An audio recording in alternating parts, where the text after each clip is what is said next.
მადლობა გადაუხადა და ბოდიში მოუხადა. ახლა ამაზე იფიქრებ, რომ მადლობა გადაუხადა.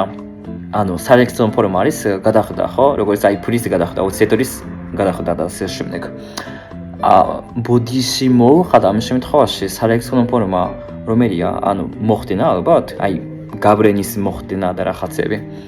ამ შემთხვევაში ალბათ ინგლისურად იქნება აი doing, giving, აი მიცემა, კეთება და ასე შემდეგ. აი ესეთი მინიშნება რა. ჩემი ვარაუდით, ხო და?